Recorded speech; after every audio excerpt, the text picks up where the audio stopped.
Welcome to For the Record, an unfiltered view on current trends and timeless advice for surviving in the aesthetics industry. Whether you're an injector, practice owner, sales rep, or marketer, it's time to set the record straight. Each week we cut through the chaos and showcase diverse perspectives and winning ideas from the best minds in the industry. I'm your host, Dr. Tiffany Hall, Chief Growth Officer at Aesthetic Record. Now, let's get started on this week's episode. Hey guys, welcome back to the season finale of season 4 of For the Record, and it's going to be a doozy, if you will. Hopefully we're going to have a ton of fun. I know we are.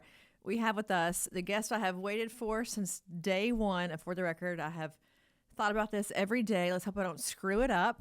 But we have here today with us the Queen of Aesthetics, our own T Swift, our own Beyonce, Erika Barry, who is a nurse practitioner that if you don't know her, you probably live underneath a rock somewhere, and we're going to dig you out of that hole. But she is the face of our industry. She's part of Moksha Aesthetics, Aesthetic Intel, Patreon. Let's see what else. Injectors Club. She has her own training thing going. She has Injector Bunny. She's at conferences everywhere. She's a national trainer. She is probably the person who sets the tone for all that we do. We all watch her life with bated breath of what will come next.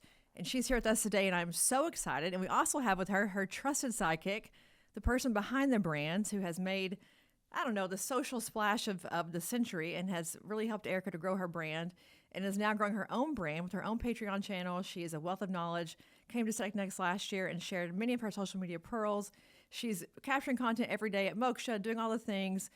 Again, couldn't have done, literally, I look at your stuff every day, Libby, and think, how could I do what she does? And I can't. But with us today, the other queen, Libby Dysart. So you guys, welcome to our show.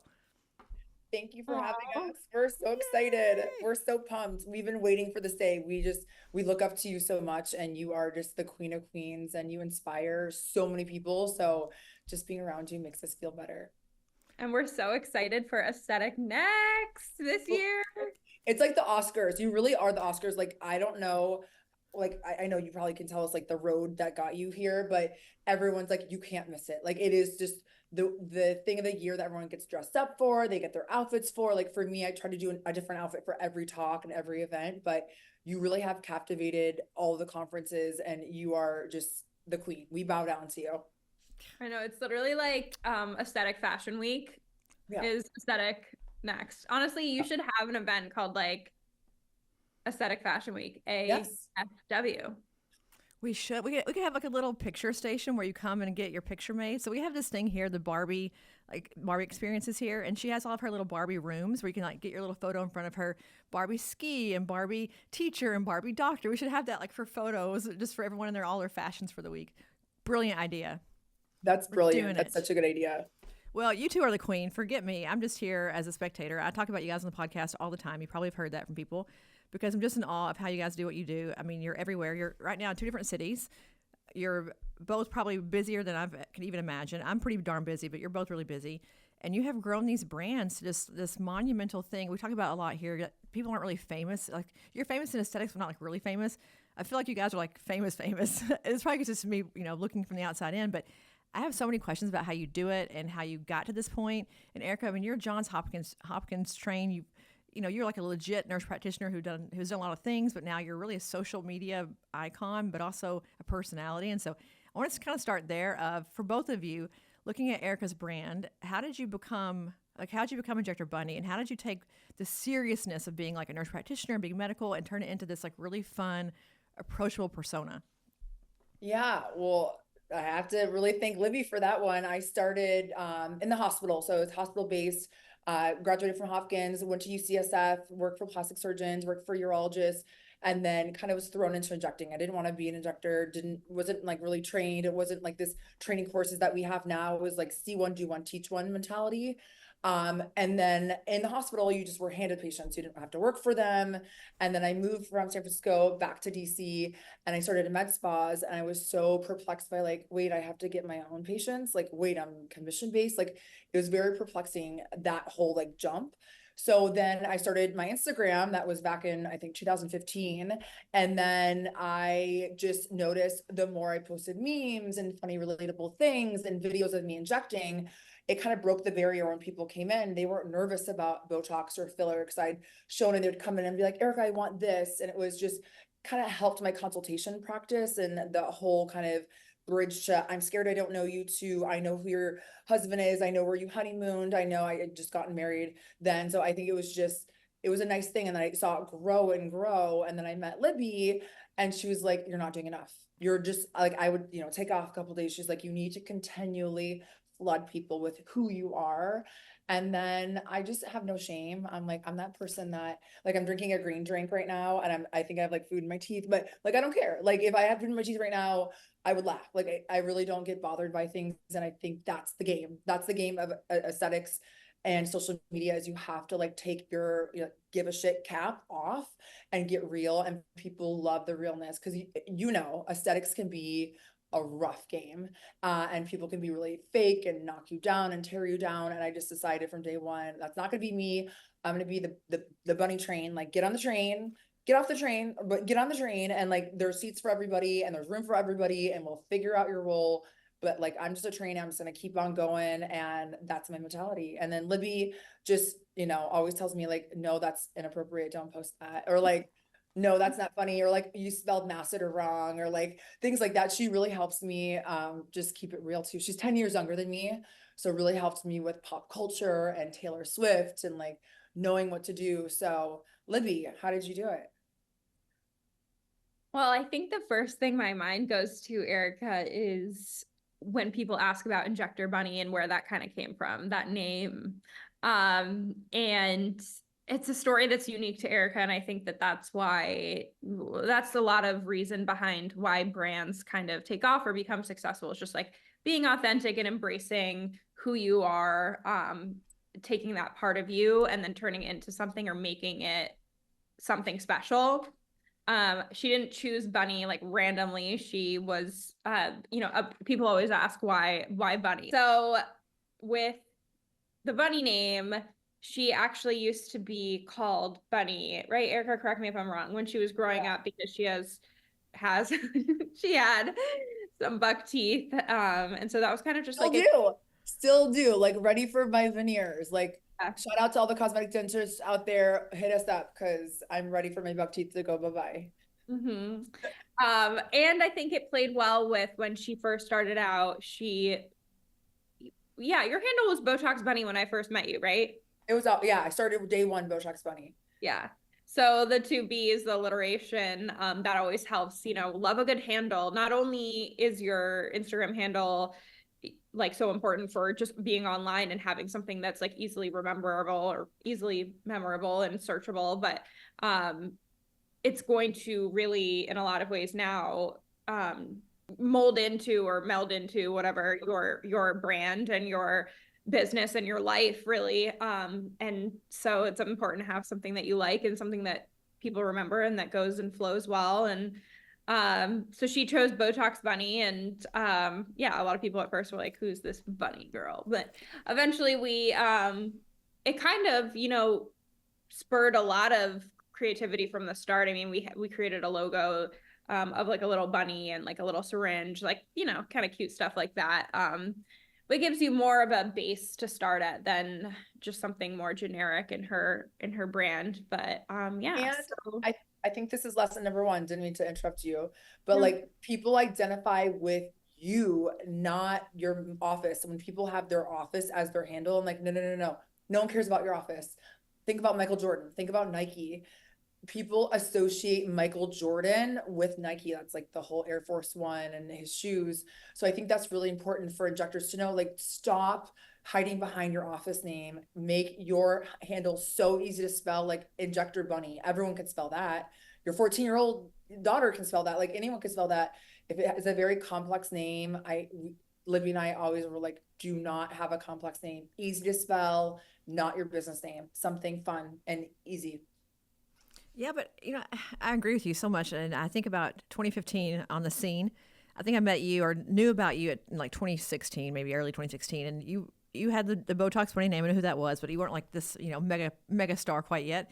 But at what point, did you think to yourself, I should get a logo? Like, who thinks about that? I should get a logo. I need to have a brand. Like, did you just have the foresight to think about that? Did Libby come on the scene and was like, hey, let's make this into a huge thing? Or at what point did you decide I'm going to become an injector and work in the injection world, but also one day I'm going to like wake up and become a personality? Like, when does that happen for somebody? It doesn't. I really believe in organic flow, and that's where it's hard for people when they're like, I just want to do this. I'm like, it's organic. And Libby started my Patreon. That was like 2017 because I remember we're sitting, we get our extensions done at the same place. Tanya, our amazing hair genius, but we were sitting there and I was answering all these DMs. And she was like, what are you doing? And I was like, this person wants to know like how I did this cheek or how I filled this. She's like, no, use this platform, Patreon, which is actually a gamer's platform. But Libby's the reason why Patreon even exists. And she's the reason why so many injectors have their Patreons. I don't think people know the origin of that. And I think it's organic flow. That's why you do one thing at a time. Like when Libby and I have something we have to do for Allergan or Galderma, they give us this huge pile of work and we're like, okay, we're going to start with one issue at a time, one story frame. So it's one thing at a time versus people give up because it's too much. Like a brand is so overcoming, like people can't even conceptualize what that means. One day at a time and just let it organically flow. The moment you make it fake and inauthentic, right? People know it, they can smell it. So I say, just go slow with it. Takes years. Say it took us 3 years to even get rolling. So when people say they want a brand in 2 months, I'm like, no, you're looking at years. Give it years, not months, years. Yeah, and I think for businesses versus an individual, it's obviously way different when you're creating a med spa. You want to have a logo, you want to have a website, you want to have all these things because that's just necessary in order to share information about yourself and your services. And we had we worked at a med spa at that point, but we didn't own a med spa. And, Erika owns her own practice now. So we are able to use that website for some of her stuff, but a lot of it, that's dedicated to her business as an entity and seeing patients and patient care and safety and all of that. And it's really dedicated to our injectors that Erika and her co-owner of her or business partner that they employ, that's really a platform for them to use. And but for Erika's personal business, I think there was the moment when it started to be that we got the same question over and over from so many people, whether it was about a technique or whether it was about like when Erika was going to be, she started doing trainings, which was obviously reaching more and more people in the industry already that wanted to come and train with her because they would see her often on social media posting her amazing work and people loved it. So they wanted to, get in and have them train her. But in order to make your life easier, you can't just answer every question all the time. I mean, there is no way. So we created a website for her in order to basically point people in one area, like, okay, here are Erika's upcoming trainings that you have here. And, so it wasn't like we came up with Injector Bunny or Botox Bunny at first. And then we're like, let's create a logo right here, right now. Like that would be so weird. I mean, she was, no one at first. And, but eventually once you start posting and then so many people want to ask you questions or train with you or talk to you, you really have to create an area for them all to go. And Instagram is great. And she does a lot of communication with so many people on the platform, but we needed a area to point people. And then obviously like to collect payment for trainings and things like that. And also like legal wise, like we needed to have just like consents and stuff like that for people that we are engaging in business with and stuff along those lines. So, and then once you're starting to build your website, I just use Squarespace. I have a little bit of experience building websites, but used a pre-existing template. And like, in order for it to look good, they're like, hey, you should put your logo in here. And I'm like, oh, we don't have a logo. So then I figure out, I have experience working on Canva, which is like a graphic design website. That's great. Has a lot of pre-existing templates and logos that you can everyone needs Canva. Every injector needs Canva. Just download it, pay the money. We created one, but we don't really use it that often. I mean, her logo is really her handle and her name and herself, like a photo of her. So, we're not trying to like blast Injector Bunny merch like with the logo well, we are. but that's cool. I think that's the difference now in 2024 versus when I started in aesthetics 10 years ago. Every injector owns their own business now. Even if you don't own the practice, you own your handle. You own your like entity, you own your hands. And I think that's so cool. It gives everyone that advantage where I know a lot of business owners don't love that. I'm like, sorry, like that's why I say Moksha, we are just a brothel of injectors. You come, you bring your own expertise, we train you, we house you, we feed you with your malpractice and supplies, but you have your own authentic self. And I think that's the difference. And I think when people empower other women, especially, I want everyone to be a business owner. Every single one of my instructors every day, I'm like, get your own handle, get your own LLC. I want you to have your own business in 5 years. And that's, I think, changed the game. I hope hopefully more owners can be that way, because that's a huge thing. I want to take a second for that, because I look at the salon industry. You guys mentioned getting extensions. If you go to a salon, they all rent their booth. They're under a salon name of some sort, but they all are like individual entities within that salon who, wear that name on their back as if because they work there, but they're all their own people. And we've thought that was okay for like 100 years. But you come to aesthetics and we're all like, gosh, they have to work for me and use my handle as their name and use my this and use my that. It's like, it works in other industries to do it a different way. It's worked for a long time. Why can't we do it here? Just say you have to still work for our brand, but you are your own entity. You can go get your own patients. You can get patients for our whole team. We can recruit back and forth with each other, with our esthetician, with the injectors, but you're your own entity. I feel like we make a different role here. I don't know why we do that, but real quick on the one thing that you said about you didn't start with the brand in mind. I love that, because I have so many people who start their injection career here and they call me and say, I'm going to be an influencer. I'm like, wait a minute, you aren't even injecting yet. What do you mean you're going to be an influencer? Like they start out here on day one saying, I'm going to build my whole brand to get famous at this. I'm like, why don't you learn how to inject first and get some really good results? And if you're really good, it will just naturally sort of progress in that direction. But I think now, different than maybe 2016, people have it maybe a little bit backward than how we all started. Well, I have to say, I still don't consider myself an influencer, and that's the secret. I consider myself a trainer, an educator, but I don't think the moment you're like, I'm an influencer, I'm like, nah. I don't know. I think you got to be careful with that. I think you got to go out with the mindset of, I want to help other people. And honestly, it's selfish. I'm selfish because I feel really good when I make someone a better injector, a better business owner, a happier person. Like, that feeds me and that makes me so happy. So, yeah, don't be an influencer. I don't get what that means. Like, I'm like, it's fake. It's like fake celebrity status. I'm like, oh, so your favorite was on Instagram? Like, you probably bought your followers. So who cares? I mean, I definitely categorize Erika as an influencer. Because just of her, like, generally take the word influencer and it describes what she does and what a lot of people do. Like, even I can be influencing on social media. It doesn't really matter. That's not her business. Her business isn't influencing, but she's de facto an influencer just by her commitment to the industry and how much she works and how much it's not even her social media. If you aren't going to be interactive with your community, like, there's no point in trying to build a community if you're not going to interact and engage with them, especially in 2024. This year is all about, like, not just like building a community, but actually cultivating it and like being involved in your community. Like, you can't just have a community of people, of followers, of fans or whoever that just like, they're not just going to keep existing. And so that's the hardest part, is honestly, and that's something Erika's so good at, is keeping up as best as she can with so many people all the time. Like, she gives everyone her phone number. She responds to as many DMs as she can, both on Patreon and on Instagram. And I think, it naturally progressed to a point where obviously Instagram is past the point where she can't keep up with all 300,000 of her followers, but subtle flex throwing in her following number there. Yes. Yeah, but that's why we had to create other communities and other ways to interact with people, and almost like outsource too. Like, I'm, Erika's person in a way, and on a lot of sense of the word.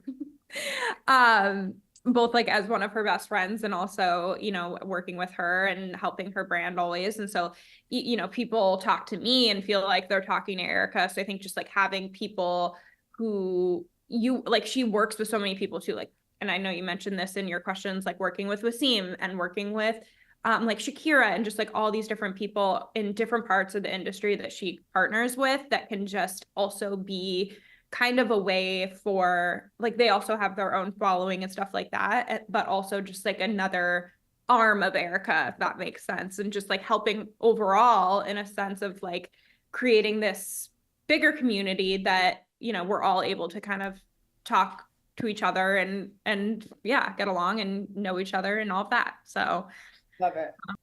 It's funny when you're at Aesthetic Next, I don't know if it was last year, I don't know what year it was, it's like the line that forms around you.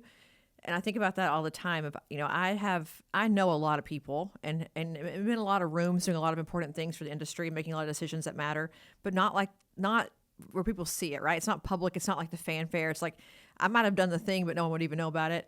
And I think about the pressure of that all the time, of like just knowing that when we launch products for companies, like I'm thinking about their marketing and who they're going to reach out to and what the reps are going to do. And there's pressure on that. I think about you, it's like in your face all the time. You go somewhere, everyone's like, Erica's here. And they run up and they want to get a picture with you. And, they have to wait in line for 10 minutes. And then it's like they wait in line for another hour. And then it's maybe a whole other hour. And they're following you around like crazy. It's like the Beatles. How do you live with that? Because that would make me insane. I would lose my shit if that were me.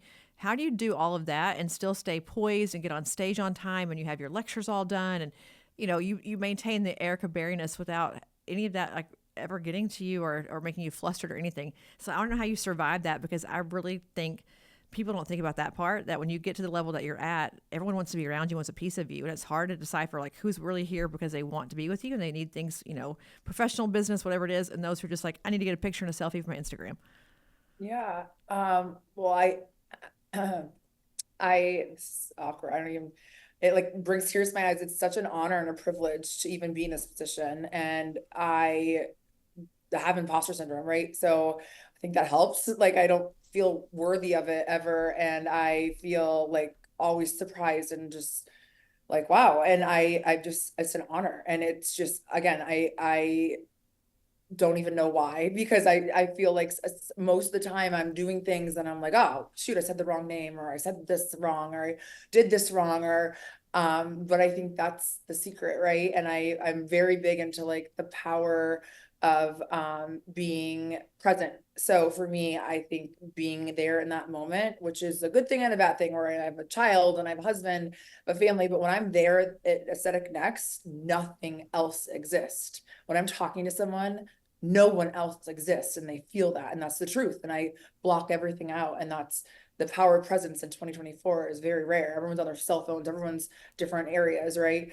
And then being powerful too, like being confident and transferring that power to another injector, and then being warm. I think being warm and like sympathetic and hearing people and their woes. And I just had a Patreon person text me that she's just diagnosed with breast cancer, and like it's an honor to be in that position. So I don't even get flustered, because I don't allow myself to, because that is so disrespectful to even be flustered, because I've given this opportunity and I have this privilege. So how dare I ever say I'm tired, act overwhelmed. Whenever I do, Libby definitely hears it, and she's my protector. Because if it was up to me, I would say yes to everything and I'd be all over the world. And my number one priority is always my husband and my child's number one. And then I don't care about me. I don't need to sleep. I don't need to eat. I just go. But Libby's very good at being like, no, you're not doing this. That doesn't make sense for you to fly to Albuquerque today. You're going to instead do this and this and this, and then we'll figure out a way. But yeah, I guess Libby's the answer to all my questions. But I just think taking that honor, because I think people get overwhelmed. I'm like, yeah, do you know how many people would die to be overwhelmed and in your shoes? So stop complaining, stop whining, like get up, work harder. And that is the secret. I could not agree with that more. If you want it, go get it. I believe that so firmly. The only person's in your way is you. If you want it bad enough, you will find the way to get it done. I don't sleep either. I know that you're always awake when I'm awake. You go to bed earlier than I do, though. I think you wake up really early. I don't wake up early, but I just feel like you got to work. I mean, in 2024, you just got to get the thing done. No one's going to hand you anything. You got to earn it. You got to go do it. Nothing is fast. I mean, it just takes time, and you have to put yourself into it and give up things. I give time with my kid all the time. I'm sure you feel the same way. Even no matter what we do, it still feels like you're sacrificing family time or friend time or you time. But that's a season of life. That's how you build businesses. That's how you build things. And you've built now so many of them. And Libby, for you, thinking about what Erika just said, like you're helping her to maintain the schedule and where she should and shouldn't go. But also you also do the marketing for all the other companies as well. So how do you approach that whole thing to keep her sane and grounded, but also promote all the other businesses and make sure that everyone's getting what they want of her and of Wasim and of Shakira, and making it all tick? Because that seems like a giant workload for you as well. Yeah. Well, right now, I would say we're definitely, or at least I am trying to reel it in a little bit and not be so overextending. So many different projects that we have happening that I felt like I wasn't able to dedicate enough time to all of the different social media accounts that we've created and run. So, that's been a transition right now. Actually, I've started kind of giving up control, and like Erika and I both are very protective of the accounts that we run and the content that we create and the vision that we have for certain accounts. So I've had to have some candid conversations with her about letting that kind of protectiveness go and let, trust someone else to take it and do what they want with it. And we work with them to, make sure that the content is on brand and on what we kind of want to see in our voice and our style, but also like it's great to bring in new people or a new person to help spur new creativity and new content. Like I've been doing Moksha's Instagram for almost 3 years now, and it just got to a point where I was not able to like physically even come up with something anymore, because you really go through your whole repertoire of all the different types of content that you've created for the past 3 years, and you're just like, all right, like for a business, I think I've tapped out. I'm capped right now at creating content at this point for this specific account. I need someone else to take over this account, and then I'm going to focus on a different account. So kind of our strategy is, for me, is starting accounts and starting to get them to where we want them to be and have that initial growth, and then create an account that's self-sustaining, and then hope that it's, can go out on its own and kind of be self-sustaining. But with our business, Moksha's Instagram it's almost at 30,000 followers, which is pretty significant for a business. And I think in general, there was just so much that we were bringing on, and so many like different things that we wanted to, deals and promos that we wanted to do. And I was just like, I'm not able to put as much time as like what we still want to put into it. So we ended up hiring a new full-time social media manager for Moksha, and she's amazing. And she has more of a focus on TikTok, which I thought was great, because Instagram is our wheelhouse. Erika and I, we are Instagram girlies through and through. We started off like Erika's Instagram, working on it like together in 2017. And then, we've grown it, and we've just been always Instagram. Not to say we aren't always on TikTok. Erika and I just aren't as good at TikTok. We like, for some reason, can't get it. And, a lot of it makes sense, right? The content that Erika's always posted has been targeted for Instagram. It does a specific thing for her following on that platform.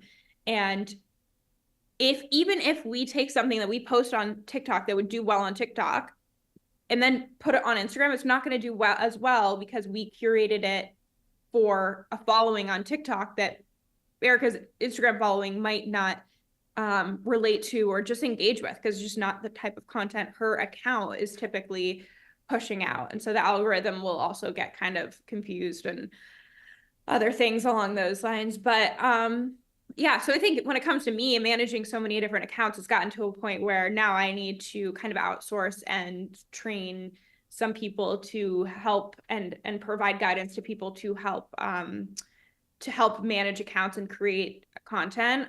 So potentially that's something that I might be getting into in terms of having my own company, where I do have some people that I can outsource and just, they can work remotely or per city or something like that. Or working on potentially having more content days, in terms of having days where we have like demo models who come in, and we can invite other providers either in the area, if they want to fly in or whatever, maybe to come in, and we have all these models lined up, and we are able to help them get content and help them get before and afters and expand their portfolio of content. So I think that could be really beneficial as well. I think that just empowering injectors and individuals to really feel comfortable showing their face and showing their life on social media. And, I'm always telling our injectors, like, there's so many great med spas in our area now, and we're friends with everyone, all med spas. And it's not business versus business, and it's not injector versus injector. But it's, if you want to increase the amount of people that are in your chair specifically, like, why would I choose you over another injector? What it's going to come down to a lot of times, like everyone's so good these days, honestly, because Erika's trained literally everyone. So they're all really, really good. Everyone in our community. I could go to anyone in this area for the most part and feel comfortable. But why would I choose to go to Erika, or why would I choose, and why do so many people choose to go to Erika is they feel a connection to her. She shares her life, and she obviously can't be best friends with everyone, but you feel like she's your best friend. And so that's why, people are choosing to come to an individual person as just someone that they feel a connection with and that feel like they would trust to treat them. And I have a question for Erica, kind of talking about what you mentioned, Libby, about being friends with everybody and being like in the community.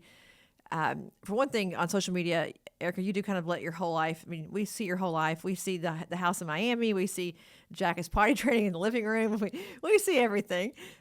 Which is great. As a mother, I watch it and think I'm not alone. I watch it and think, gosh, you're also having the struggles of trying to raise a child and be a business person and maintain friendships. And I feel like that's what gets left out for me is the friendships. I'm just too busy. But you're kind of doing it all. But I know that you are the anti-mean girl. I put this in our little outline. I've never heard you talk bad about someone, call someone out, be an asshole. Like that's never been your approach. You don't take that. You're always like the high road. I know this is who you are as a person, but that's an easy trap on social media to get into because it gets likes, it gets follows, it gets eyeballs, it gets engagement. You just don't do it. So at some point, did you sort of creatively direct your brand and say, I am who I am, but I'm going to be this person and cognizant of all these things online? Or you just anti-mean girl, which I think everyone should be, but how do you navigate the mean girl and the memes and the TikTok dancing and all the things that are such, I guess, thirst traps, if you will, and rise above that to not be that kind of person? I just believe we all have shitty days, right? We all have days where we don't look right, dance right, say the right thing. Like, who am I to call anyone out? Like, why? I just think it's such an unfair thing because especially if you have a platform, people are listening to you and you don't know who's listening to you.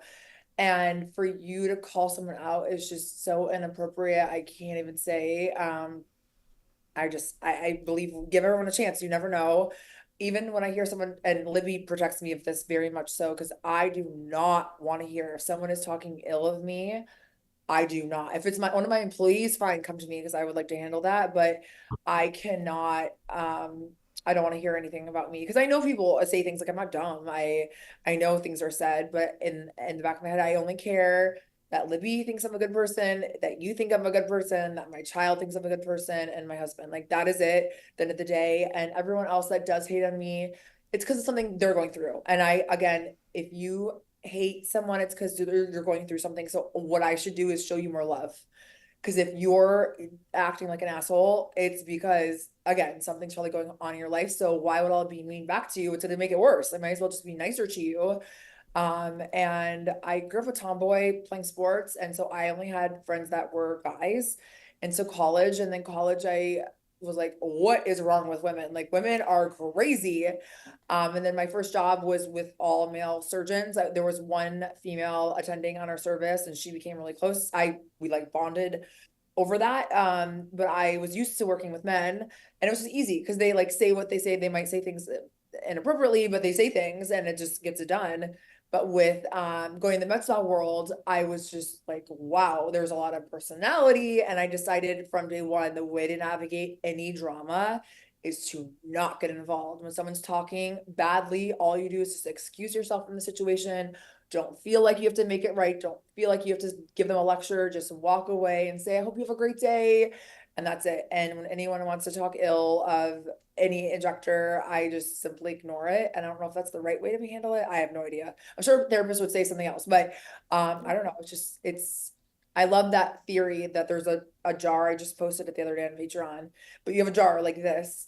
And in the jar, you have your golf balls and then you have your sand, and let's say the golf balls are your family and the sand is like your work. And then the dirt put in there is the drama. And you could see like there's only so much the can can hold. So if you have more of the dirt, the drama, the good stuff doesn't have room in there. So for me, I'm like, get rid of the dirt. Like, don't participate in drama. Don't even get involved. There's like this Instagram page called Derm Bitch. What is it called? Derm. Like, Yeah, I think that's it. And if people were like up in arms over this, and Libby and I were like, we love this. This is great. We love their content, because to me, it's like, you're bringing my name at the table. I don't care if it's good, bad, muck it through the water. I really believe you can't really control your reputation. You control your character. That's it. People can say whatever they want to say. They can say Erika Barry has 4 arms. They could say anything about me, but I know my character, and that's more important than your reputation or your image or your Instagram following. And just rise above, because if you're so busy, you don't even have time for that. You are booked and busy. You are on time. You got meetings, you got conferences, you got to go to Aesthetic Next. Like, we are booked and busy. We have no time for drama. And we love, if someone's going to make a hate page about us, or I love it, like, tag me in the content. I want to see it. Just get a good picture of me if you do it. Make sure I look good in the headshot that you put on there. Yeah, I'm like, oh my gosh, at least please don't, make sure I don't have like a booger in my nose or something. So I love it. We find it hilarious. Yeah, I mean, in a way, it's like to try to switch your mentality that it's flattering. I mean, it's clearly a lot of times from a place of insecurity, especially if someone's doing it from an anonymous account. There's definitely so many layers and reasons, and yeah, so you know, it's flattering in a way that someone wants to spend their time doing that kind of stuff. I've never taken anything personally. I think sometimes Erika, because she's such a giving person, she wants everyone to like her. Like, she wants to be, she doesn't want to upset anyone or ruffle any feathers. I'm of the different mentality. I mean, like, I'm not ever going to do anything to purposefully by any means. I'm very like loving, accepting, but if someone is going to just not like me for whatever reason, not that I have like as many haters as Erika. No offense, Erika.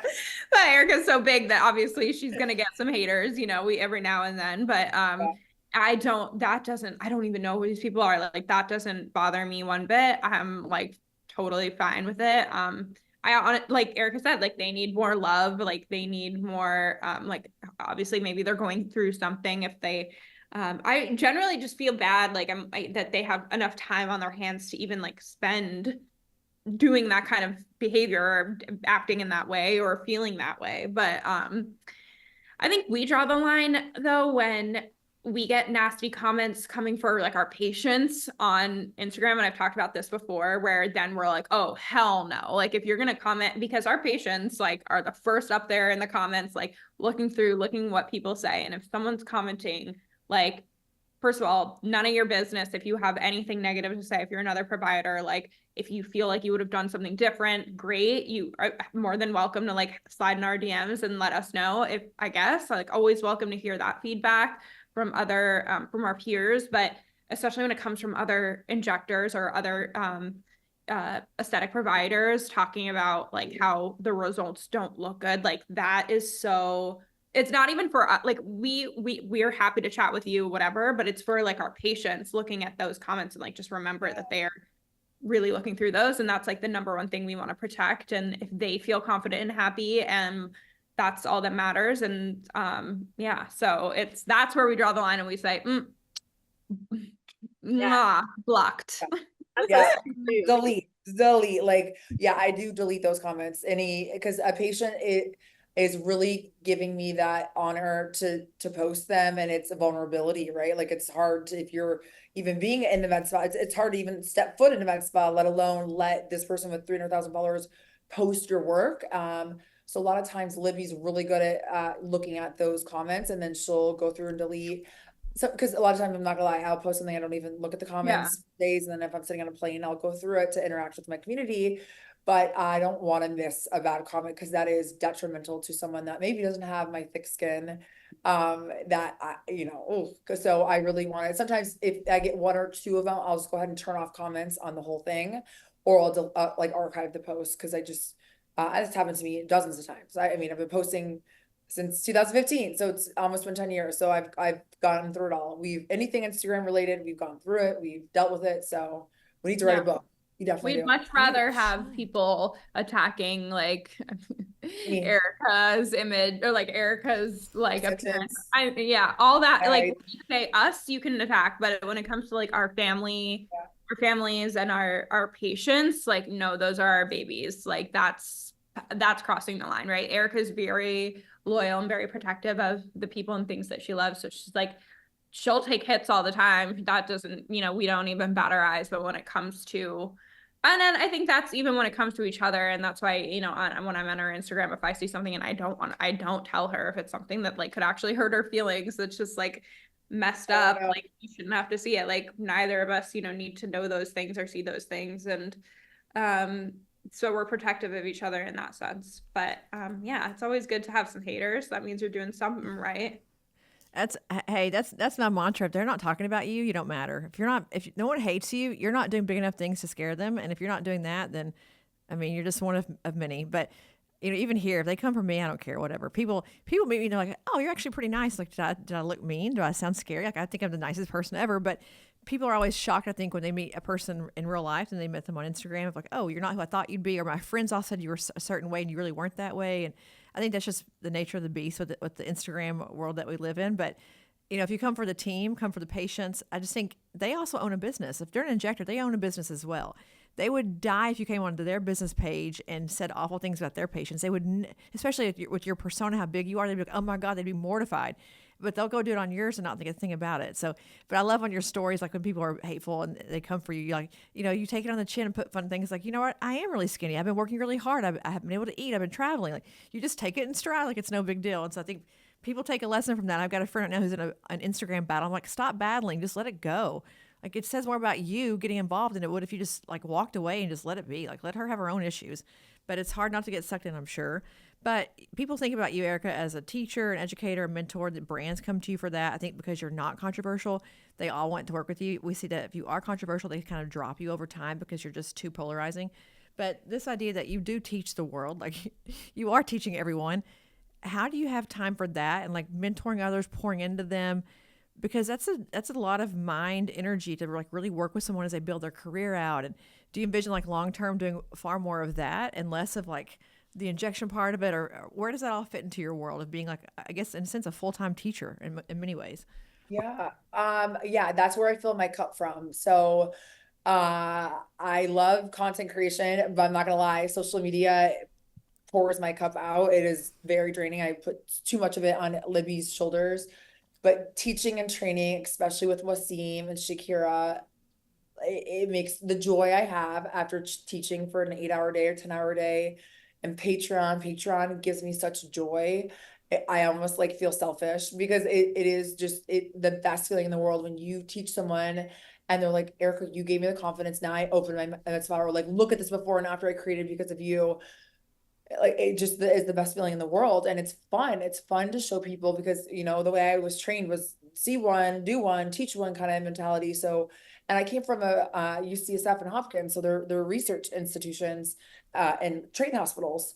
So you have always residents and attendings and a big staff, like, you know, team of 20, and they teach everybody. There's like no competition. So the whole med spa, oh, I'm an allergen trainer, but I'm not going to train someone within a 5-mile radius. I'm like, wait, shouldn't you train them more because they're in a, like, it was just such a backwards mentality. I was like, no. If they have good results, I have good results. The more patients they have, the more patients I have. Like, it's a very symbiotic relationship. It's just like when you plant a flower in a field, like if all the flowers are around the flower are dying, that flower is not going to survive. So to me, I'm always like flourish, like put fertilizer everywhere and it makes me flourish. And that mentality is really stuck over years. And I just, anyone that is dealing with difficulty of like, I don't want to train my competition. I'm like, change your mentality, invite them out. Tequila and margaritas fix all of the world's problems. Go out and have a freaking drink and do a tequila shot and you'll be best friends within 20 minutes. I promise you. So I'm really big into like, you have an enemy in your town or you have someone that you're not getting along with, go out to drinks, because believe me, you're going to need Hylenex one day. You're going to have a patient issue one day. You will become friends. So anyone around me, I'm like, you better like margaritas and chips and salsa because we're going out. But that mentality is just more fun. Like, isn't it more fun to just hang out with people? So trainings with Wasim are just the best in the world. It's like, it's a vacation when we go out. We have so much fun together. And he's my mentor. He's the reason why I'm even here. He's a goofball, you know, Wasim so well. And he's just 10 times the injector I am, 10 times the trainer I am. And we just like feed off of each other so well. Like, he'll say something and I'll say something and we just like our ping pongs back and forth. So it's fun. We have a blast. Our company is Aesthetic Intel. So we own that training company together. And so we do trainings and we used to do a lot more, but obviously family and businesses. So we try to do them at least every like 3 to 4 months. Yeah, I just saw on your site today there's some coming up very soon, but you mentioned Wasim being a mentor and the training part of it. Who taught you how to do it? Because I feel like that's the other part of this. Being on stage, I heard a statistic, and I hear it all the time, that people would rather die than be a public speaker. Like, they'd rather be dead than go on stage and speak. I've never had that fear. I feel like I have a lot of things to say. So, like, shut me up, I dare you kind of thing. You're on stage all the time as well. Who gives you, feedback and coaches you, or do you just do it on your own to learn how to work the stage and be a great educator? Because it's different than teaching someone in a room with you side by side and then going on Patreon and doing it on video, or also in a room of 1,000 people. So how do you learn that? Tell us how to become more like you, because I feel like that's one thing that no one's teaching right now, that we should start a training program for that. How to be a podium speaker. There you go. There's your next business idea. Well, I think the biggest thing is I'm a nerd. I don't think people, I say, people say like, oh, I'm a nerd. Like, no, I'm an actual nerd. Like Game of Thrones blogs. Like I was in the math league all through college. Like I'm an actual nerd. I read a lot of books. So there's so many books out there on charisma and public speaking, and big on, I have confidence, but sometimes you don't exude that confidence through podcasts or on stage, but making sure you're not jerky. And I talk to like Wasim all the time. He'll like kind of slump down, or Libby was making fun, sometimes he'll like look off in the distance. I'm like, Wasim, like look straight ahead. And just I studied Steve Jobs and all of his talks, and his big thing was he would use his hands like 1, 2, 3, and like you want to make the content as easy as possible for your audience to eat, to enjoy, to take in, especially with injecting, right? It's like there's so much rheology and math, and there's a lot to consume. So for me, like speaking very slowly and walking slowly, and you don't like do jerky movements, and people want to laugh. So I'm really big on kind of starting off with storytelling, or I love Kobe Bryant, and I love Michael Jordan, and I love any motivational kind of talk, but I usually start off with that to break the ice, and people like, oh, okay, I can breathe. And then I say, like, stop taking notes, just sit down and freaking enjoy the show for 30 or 45 minutes. But yeah, it's not taught, but now with the power of, they say we consume more content in one 24-hour period than Napoleon did in his whole lifetime, which is, I guess, a good and a bad thing, right? But I think it's cool. Like you can Google how to be the best public speaker, and you have free YouTubes. I have it on my Patreon, and you have it anywhere, but I love it's, I think $6 on Amazon, the Art of Charisma. I'm really big on that book. And then Steve Jobs has a bunch of stuff out, how he did public speaking and practice the rule of 100. So anything you want to master, you do 100 times, and then you're better than 94% of the world. 100 times. So if you want to be a great public speaker, do it 100 times. So when I started speaker tours and whatnot, I decided I'm going to do as many as I physically possibly can to get under my belt. So I continue every time. And the first person I call when I'm done is Libby. I run up to the room. I'm like, oh God, shit, I really fumbled on this part, and I said the wrong thing.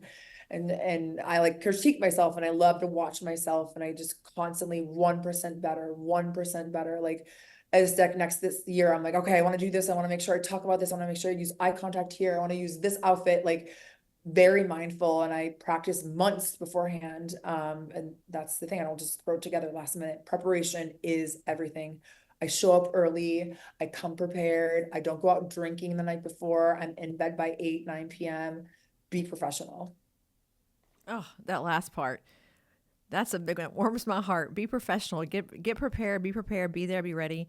I think now people come into the industry and they're injecting for a year, maybe 2 years, and all of a sudden they're going to be you, right? They're going to have their own training programs. They're going to be on stage, and I get tons of hate mail around Aesthetic Next Time that I'm not putting people on stage who are like brand new. Like, well, I'm so great. I'm like, you've been working for 2 years as an injector. You're going to get questions on stage that are really hard. And you're going to be expected to know the answers to things that you've never even done before, never seen before. And I'm not putting you in that position because you can't successfully answer that. And you're going to guide someone else down the wrong path because you don't know the answer. I feel like there comes a point where you're not ready yet. There's like this I don't know, line in the sand, this light that goes off that says, now you've done enough that you can go be an expert and talk about it. And even then you have to still keep learning and growing and changing, but they're just not ready yet. And so, for you, you're doing it with companies all over the country all the time, whether it's Evolus, it's Galderma, whoever it is, every day. Libby mentioned you guys are doing content in your own practice for those brands. How do you work with the brands? Because I think teaching injectors is one thing, but working with brands like a corporate ambassador is a whole different vibe with a whole different level of preparation. So what is that like compared to, all the things that we love you for as an injector? I definitely learned early on to have a professional do it. So that would be Libby. I don't even I get very passionate and I say yes to everything. And then I'm like, yes, I want to do it. And then I'm like, Libby, help. And then she works with the contract negotiations, what I can say. Cause for me, I again want to put everything on the line and say everything. She's like, you can't say this. This is like a legal freaking reel that you're doing for this big company. You have to be really mindful. You can't say this. You can say this. So she's my guide and like my guardian angel, right? And so you have to work with someone that knows what they're doing. So either a brand manager or someone that works with contract negotiations, because it is a big deal. And these brands are spending a lot of money and time on you. And again, professionalism has to just trump everything. It has to be number one. And I think that's where injectors kind of drop the ball and they're like, oh, no big deal. I'm just going to cancel this, or I'm just going to not do this. I'm like, no, like you can't cancel. For me, I canceled one time because I was literally barfing my brains out, and Libby remembers, and I was just sobbing. I was so upset. I've never canceled ever. I've never missed a day of work in my life. The day I gave birth, I worked in the morning and then I was induced at night. And I just think that's so important work ethic. But Libby is, I can't even answer that question because I don't know the answer. Libby, tell us how you do it. So I guess in terms of, I mean, there's different ways that we partner with brands. So sometimes we partner and we promote something or work on a paid promotion on Erika's platform on her Instagram. Yeah, we usually are, I think so. One thing that I want to go back and say is, you really can't, you have to have a yes mentality. Erika has always had this where she just says yes to everything. Like always try something new, always put yourself in an uncomfortable situation. Like the main thing that holds so many people back is like fear of the unknown, or like fear that they aren't going to do well or whatever, just fear in general. So definitely, when she was approached with just even one opportunity back in the day, she would say yes no matter what. And then she would make it happen every single time. And anytime a brand or company needed her, or even other injectors or whoever, like she was there for them and to help them. And she never said no and was just like consistent. So consistency is not only super important on social media and maintaining your presence there, but also just in life and showing up. And eventually you're going to get presented more and more opportunities. And we take everything we do really seriously. When we started the podcast today, I was talking about how I was so excited for Aesthetic Next and that it should be, Aesthetic Fashion Week. And that is one of the main things we love, going and picking out our outfits and looking pretty and dressing up and getting, like, talk about getting content. Everyone should be going to Aesthetic Next, just if only just for 4 days, just to get everybody content. Should go to Aesthetic Next. I'm like, I don't care who you are, get your ass to Aesthetic Next. You have to go just for the content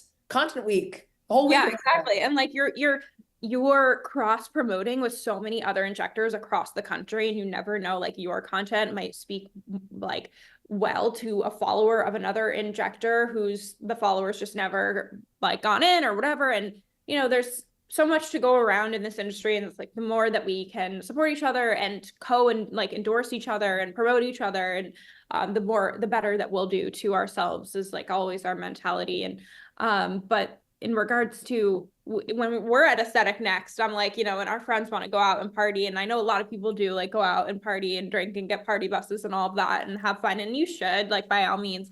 But Erika and I are like, no, thank you. We're going to go to bed. I was dragged to a rodeo or a line dance or something one of the nights. And I was like, midnight, nope, going to bed. Like I always only did one talk with Erika, and then I was on a panel. But even so, I'm like, I'm really there. Like I'm there. I'm working, like I'm with Erika working. This is, yes, it's fun. It's a great like content trip, but like this is work for us. Like the number of people that Erika interacts with, and then when I'm with her, I'm interacting with them, or sometimes even when I'm walking alone, like someone may recognize me or something, and I can't be hungover and in a bad mood. And especially Erika can't be hungover in a bad mood. I mean, we pride ourselves on, being friendly and happy and extroverted, and we need to protect that ability. So just take things seriously, like say yes to as many things as you can, and then also be consistent and take it seriously. Not only does that like go so far with your peers, but also go so far with like you, Tiffany, and like out of respect, and like it's just really important to us, and we take everything we do really, really seriously, and like because we love our jobs and we love this industry, and especially we love the community. And so we just always want to be the best versions of ourselves. And I think people get caught up in these conferences being so fun and drinks and whatever and all this stuff. And then sometimes I'm like, if I'm not talking or something, and I'm not working, then I'm going to be learning. I mean, I'm here, like so. Lectures. Yeah. I attended over 30 lectures at a Psych Next, still doing 8 of my own because I learned so much, like all that content, then it makes me a better injector. Like it's just a no brainer. And just, I think, to go support others.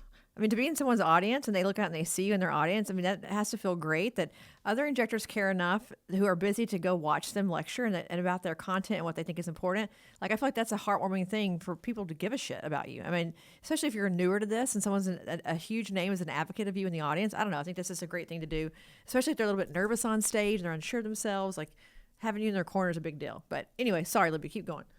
In terms of the working with brands, yeah, it just starts with one brand. Like I would suggest if people are really wanting to, or people listening are really wanting to collaborate with a brand, whether it's again on paid promotion on Instagram or doing a talk, doing an event, or even being a trainer for a brand, like obviously find your favorite product at the moment, or one of your favorites, or one that you rely on and use often, and connect with that rep and talk with them and see what kind of opportunities they have. That's, Erika wasn't afraid to, it's not like we've been sitting around like just doing Instagram and then everyone came to us and was like, can you do this? But yeah. And then when it comes to contract negotiations, I mean, I was lucky enough to have spent a couple of years, like a half a year in LA before COVID hit, working in talent management, working with influencers and doing a lot of contract negotiations and promotional collaborations and stuff like that. So it's funny how it all works out full circle, and me coming back to DC and working with Erika, not only on social media and just a management of her time, but like also management of her collaborations with these brands, and just having that experience, because it is a very niche thing. And so now I am able to bring together both her as an injector and in medicine and in aesthetics, and then also as an influencer. And that does require a little extra heavy lifting, because there are different barriers we have to climb over in terms of like FDA compliance and stuff like that. But my favorite FDA compliance. It's like that's always tricky, right? Because we can't say a specific thing. We have to stay on label generally for a lot of these things. So Erika's always pushing the limits with when we goes. I say that on stage, I'm like, Maluma. She's like, don't see Maluma. Yes, she's a CME nightmare. And I'm kidding, but you mentioned that I work for Galderma for obviously forever, and the FDA thing is so hard, especially for people who are very authentic online or on social or on stage, to say you can't be authentic anymore. You've got to be you, but in the little tiny box we're going to put you in that says you can only say these 4 things, and if you don't, you're breaking the rules. It's crazy hard. I think there's a whole skill set to being an FDA trainer as well, like an FDA approved trainer, because even if you think it's maybe not the right choice for that situation, you can't often say why, or you just got to go with the flow. Whatever they tell you can do. It's so hard. So I sympathize, but I think what you mentioned, Libby, about having negotiated contracts before, when an influencer of any, outside of aesthetics talks and the needle moves, you get paid tons of money. Like Kardashians, if they say, I don't know, a 10-second word about your brand, you pay $1 million. Like stupid money, right? Stupid money that they get for these things that they do. When Erika talks, the needle moves. Anil Rajani is one of those guys too. I work with him a lot. He said, if I do a YouTube about a brand, they sell 1,000 units in like the first 6 seconds of my YouTube. Like, it's just insane. He's like, but we could never charge that because we're in aesthetics. We could never charge what you would charge as a real influencer, because people don't expect that from us as doctors and nurses. How do you get through that? Because I feel like when you talk, people buy. The needle moves for sure. They do different things, and they don't ever want to pay what you're actually worth. And so does that ever make your decision to do things, not do things? Because I feel like you're the easiest person in the world to deal with. Like, everyone's like, oh, I bet she's a diva. I'm like, she's the easiest person. You just say yes, you deliver things, you do things, you're just easy.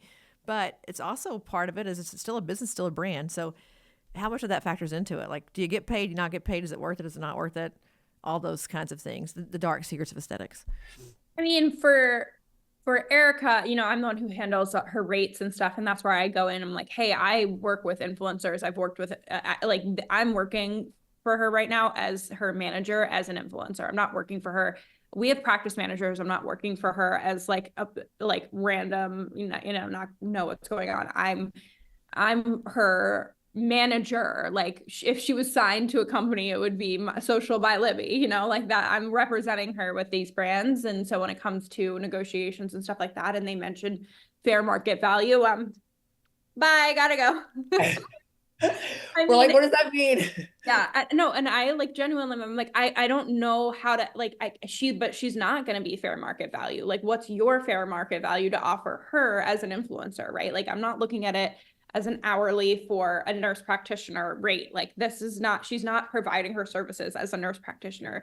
You want her for her reach right now. Like, we're promoting something on her Instagram. Like, you're utilizing and marketing and advertising across a specific platform that we've cultivated and we own. So we have to, and not only that, but like in medicine, like we're not just going to promote anything that just someone sends us something and we want to promote it. Like it has to be like serious stuff. Like we are also taking liability in terms of working with one brand over the other. Being ethical is like my number one thing all the time. That's like where I go into everything that I do on social media in an ethical way. There is no nursing board for people like me. There is no nursing board for Instagram. Your Instagram can get randomly taken down, but like you are in control of what you say. And so that's why being ethical yourself is so important. You have to tell the truth. You shouldn't be editing your before and afters. Like there's so many things and aspects to Instagram that you need to maintain a level of ethics in. But I approach the brands and I'm very like honest about what, you know, we've kind of determined is her rate for specific things that they want, that they're asking. And we don't do too many paid promotions on our Instagram just because of the federal, the FDA, the loopholes. It takes forever. And then the company's legal team takes forever. So I generally don't like that as much. And it's just, usually they're scripted because it's legal, like compliance too. And Erika's an amazing speaker off the cuff. Like she's so motivational. She's terrible at reading a script. It's like, I would disagree with that statement. I have to and she can't remember lines. Like I could do it because I acted in plays and stuff. I remembered lines when I was little, but she has like terrible memory when it comes to like reciting things. I have the best memory in the world. I have a photographic memory. Why I can't remember lines, I have no idea. Can't remember lines and like names often she struggles with as well. Or just like she just is bad with pronouncing things too. But so it just like isn't as great. What we really love is like Erika, I love webinars, doing some webinars for different companies. And just what I always say is like, hey, Erika has a platform where we can kind of like really talk to a specific audience of injectors. And she is, you know, what she can do is get people to listen to something. So you have to come up with what you want her to talk about, or not come up with, but kind of you have to present the information. Like we can get people's attention. You have to have that information in order to sell them on something or share your product with them. And so I'm like, that's really where her power is, and is having people who like listen to what she has to say. We are very transparent with brands that we would never favor one product over the other because Erika does some talks for one versus the other. At the end of the day, she's a medical provider and she's choosing the product based on the patient's needs and the patient's medical history. We've been on for like a long time. Who knew? But I do want to ask before we kind of wrap up here. I have a question, Erika, to kind of what Libby's saying about being ethical and, you know, the right patients in the chair and all these different things. Like you do have a huge platform. You do have a big following. And when you say things, they matter.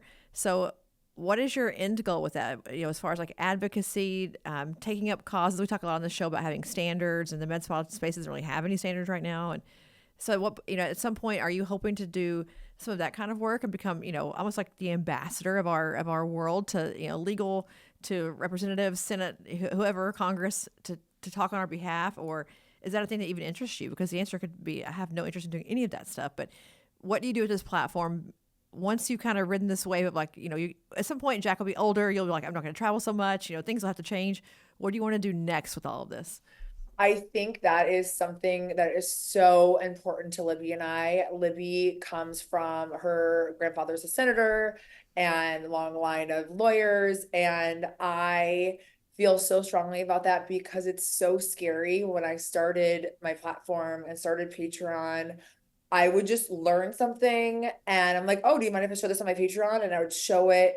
And then I would have a message being like, FYI, that's like extremely unsafe because like those tubes are not sanitary. And I'm like, oh my gosh, I just shared this to how many people? Like, I feel disgusting. Like, I can't believe that. And like, take it down. So like right now, when we learn content, it's through Instagram, TikTok, Patreon, even people that, like you said, they become injectors, they start their school after 1 year of being an injector, and they could be teaching us the wrong thing.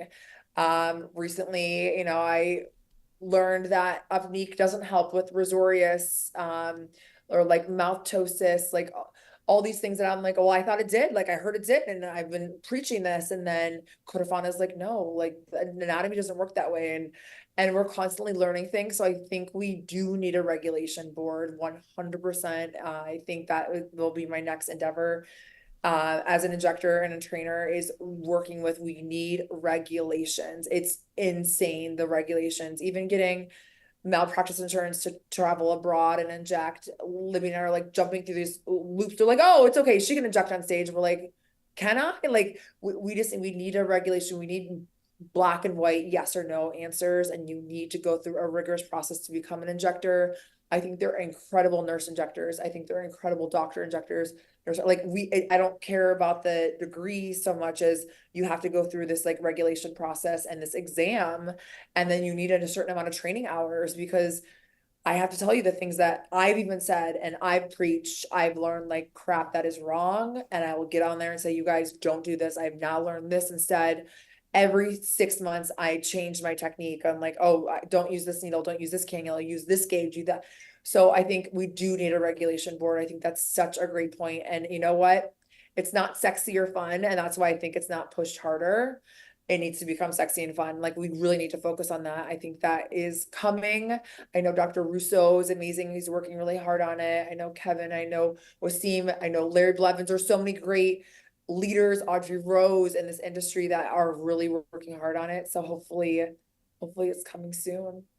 We need to get started on it, but I know we will. I know it's in the woodworks.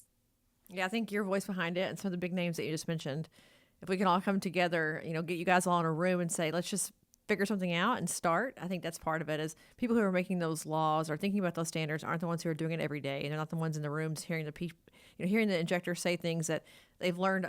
Obviously they've learned 6 months later not to say anymore. It's just, we're too far removed from it, I think, obviously you guys know the legislation aspect of it seems so far away from us here, but we've got to be in those rooms. We've got to be, I think someone has to go march to Congress and get this thing fixed, because it's an epidemic here in Texas for sure. I know it was all over it's the people's country. lives. Like, when I hear about some of the things that are going, I'm like, this is someone's face. Like, this is serious. This is a big deal.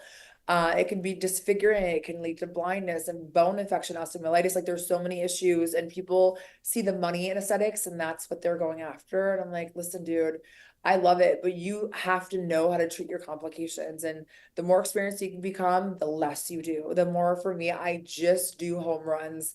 I do very foundational injections. I very rarely do like neurotoxin. I do crazy things, but we have to be safe. We have to refer out. We have to have this, like, I love that I, like, for a nurse practitioner, I don't need a medical director, but you better believe I have a list of 10 physicians I can call right now if I have an issue with blindness, blurred vision, infection, wound care. Like, you have to have that network. It's imperative. You have to. It's not just injecting someone's face, it's medicine, and it's a big deal.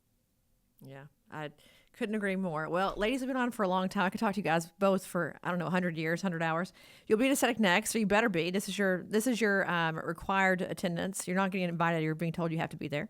So I hope you're both there. We've got some fun things to share in the works. So I can't wait to have you come back. And I may have to call you, Libby, for some more content ideas of all of our little Instagram stations all around the conference. Make sure I have enough cool stuff for content creation. Well, you know what I was just thinking of really quick is maybe doing like what I was just talking about of like having a content day, but like a content area, and like also having patients like for demos, like before and afters for social media, and like an injector can come and do like a lip filler or do like an 8-point lift or cheek filler, whatever. And you know, some social media managers could be there, get some before and afters, get some content, and it could be like a little package and like have like genius. You're a that genius. would be so fun. I'd be happy to help with that if you're interested in doing that or something along those lines, and we can maybe try it out, try like a little thing, and like, I don't know. That would be fun. See how it goes. And by the way, if you're repping any folks here in Dallas, we have a studio here and a whole injection suite, and we film all the time. So come over with all your people, bring your cameras. I've got a whole camera crew, and we've got beds and lights and all the things. Come out and do some direction, and we'll get you what you need. But I think those are the kind of things you got to do. You got to invest time to go places and film and get a social media expert, and you got to have good cameras and good lighting, and you got to do the hair and makeup. You just got to do the stuff. You know, until you're big enough that it no longer matters. When you're starting out, you have to invest the time, and you got to invest in your brand. And it just takes, you know, it takes a little bit of moolah, but it takes a lot of patience and a lot of energy too. So you guys are slaying it. It's fun. It's hard, but it's fun. Yeah. Fun's a word I don't know that I'd use all the time, Libby. Sometimes I hate it so much. I'm like, one more Instagram post, my head might explode, but you know. Me both, girl. You and me both. And Erika too. Erika would take off on her plane out to LA last night and trying to post. She's like, can you share this on my story? I'm like holding out my phone out the window, like it won't go through. And then I'm like texting Libby in the air, like I'm doing a giveaway post. It's not working. But the one piece of advice I can say is stop thinking about the destination. People are like, what am I gonna get here? When am I gonna get here? I'm like, it is the journey. You gotta enjoy the mucky, muddy journey. And it's for me, I love there's a stupid thing about get uncomfortable. And right now in the US, we live in comfort. We all live in a 72-degree, you know, air conditioned inside. We very rarely, it's about 92% of our life, we live indoors. We don't go outside. I'm very like hippie, like you have to earth yourself, go outside barefoot, run barefoot. I'm very big into get uncomfortable and enjoy that being uncomfortable, because then when you get in the comforts, when you get back inside, you get your shoes on, you take your shower, that's the most enjoyable shower you've ever had, right? Because you've been in the mud and outside in the cold or the heat. So the more you put yourself in uncomfortable positions and you enjoy that uncomfortableness, you're gonna love it. It's gonna be so much more fun, and just enjoy the journey every single day. Don't think, I can't wait to get through this. I'm like, we're here for one freaking life, one time. Like, enjoy it, work your ass off. Don't take no for an answer. Keep pushing. I really believe, and just you make your own success. You can have anything. It's absolutely incredible. Aesthetics and what you've done for aesthetics, Tiffany, is incredible. You've given so many people a platform. You've given people education. You've given people an EMR. For me, I will use aesthetic record until the day I die. I will never switch ever. It's the only thing I'll ever use. And you've given people just a business. You've done so much. You must be so proud of yourself, and you're an incredible mother. And we're just grateful to be on this podcast with you. Oh, part of me want to go cry now. Thank you. You know, you do things and you wonder if it ever makes a difference. I'm sure you guys feel the same way. You do all this stuff and you're like, does anybody even see it? Do they care? Is it helping anyone? Because if it's not helping someone, I'm going to quit doing it. You know, I hope it helps somebody. But I think that's part of, you put things out in the world and you hope that they have an impact. And I know that you guys are both doing some crazy good stuff to make an impact. And the industry is changing rapidly. I know that you're behind a lot of it. Just even the vibe, the community aspect, and people wanting to help each other and mentor each other and be there for each other. That was not the case before. I feel like the more you talk about it, the more I see it all around the country. But glad to have you guys on today. Like, thrilled to have you both on. And Libby, anything that you want to say before we jet off of here? No, I just hope to see everyone at Aesthetic next. So make sure to come find us and come say hi, and let's have some fun and create some fun content. So yeah. Can't miss us. We're in like loud, crazy outfits with like white boots and our Dallas Cowboy cheerleader outfits. Like, we will look crazy. I'm 6'8", so you can't miss us. Yeah, you won't miss them. And you can check out more about Erika if you don't know all her businesses. You can go to, I think it's injectorsclub.com if I'm not mistaken, Aesthetic Intel, Injector Bunny. Obviously you can check out Moksha. Any other ones that I'm missing? Our Patreon, my Patreon's Botox Bunny one. It's just, you go to Injector Bunny, and Libby's Patreon, who she's changing injectors' lives out here, because she has a whole Patreon just dedicated to brand management, social media, TikTok, Instagram, how to make a reel, how to hold your phone, how to do before and afters. So you can go to Patreon, and she is Social by Libby. And that's her Instagram handle also. Yep, and that's my Instagram as well. Erika's so good with the promotions. I'm like, ah. You're like, I don't know what I am. No, I love it. Well, thank you, ladies. Enjoy California. Don't have any more earthquakes. And it's been a hell of a good season for season 4. It's been a thrilling season of ups and downs, and we ended it on a very big high note. And I couldn't be more grateful to both of you for coming on today. Thank you for having us. We love you. Love you guys, and see you very soon. I'll see all of you guys next season for season 5 of For the Record. Bye, guys. Thanks for listening to another episode of For the Record. This podcast is not intended to provide legal or medical advice. It's for entertainment, education, and information purposes only. For more information on this week's guest or to get started with Aesthetic Record, email us at info@aestheticrecord.com. Be sure to tune in next week for more fresh perspectives on disrupting the status quo and surviving in the aesthetics industry.